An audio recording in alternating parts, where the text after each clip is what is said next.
ان کے لیے ایک اسکیم نکالی ہے کہ اپنا گھر لے لو.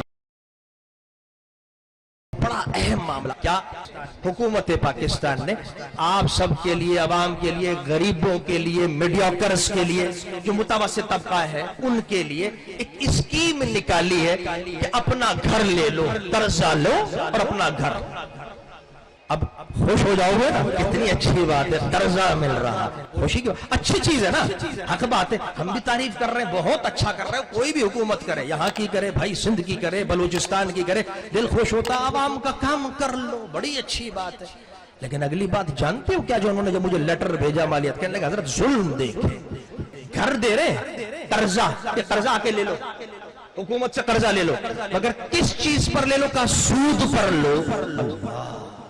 یعنی آدھی بات اچھی، خیال، اور خیال کے ساتھ باطل کو مکس، سود. اب شاید ہمارے عوام میں کبھی آج تک سود پر ہم گفتگو ہی نہیں کرتے، لوگوں کو بتاتے نہیں بھئی سود کیا.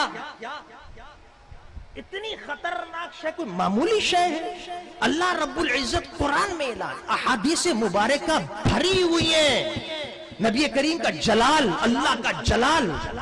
ایک صرف حدیث سنا رہا ہوں ابن ماجہ کی کہ درہم الربا یاکلہ الرجل وہو یعلم اشد من 36 زنیہ. اللہ میرے مصطفیٰ علیہ السلام فرماتے ہیں ایک درہم سود کا جس کو ہم معاشرے میں کسان بھی ہو، تم تاجر بھی ہو، زمیندار بھی ہو، اس میں بینکر بھی بیٹھے، ڈاکٹر بھی بیٹھے ہوئے، جہاں جہاں میرے لیکچر ہوتے ذکر ہوتا ہے. آج تو ماشاءاللہ سب اسی لیے یہ بات تمہیں سب کو بتا کر کچھ بات پتا چل جائے. درہم الربا کہ صرف ایک سود کا ایک درہم یعنی 1 روپیہ، پاکستانی روپیہ، اس دور میں درہم چلتا تھا. میرے مصطفیٰ فرما رہے ایک درہم سود کا کھاتا ہے اور وہ جانتا ہے یہ سود ہے.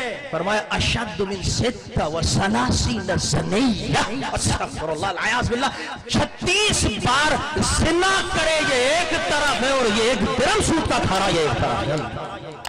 اللہ اکبر.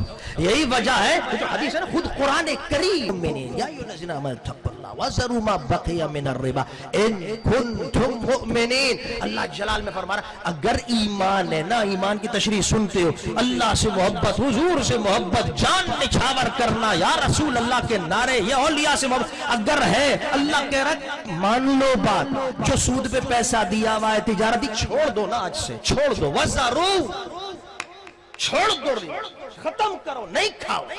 تجارت کے اندر، کسانوں کے اندر، کاروبار کے اندر، دکانداری کے اندر ختم کرو.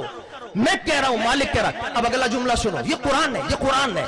فَإِن لَمْ تَفْعَلُوا فَأْذَنُوا بِحَرْبٍ مِّنَ اللَّهِ وَرَسُولِهِ. اگر نہیں کرتے نا، میں نے پہلے تمہیں پیار سے سمجھایا مومن ہو تم، محبت والے ہو، چھوڑ دو میرے کہنے پر. اور اگر نہیں کر رہے تو فَأْذَنُوا بِحَرْبٍ مِّنَ اللَّهِ وَرَسُولِهِ، تو تیار ہو جاؤ، کائنات کا مالک خود تم سے جنگ کرے گا.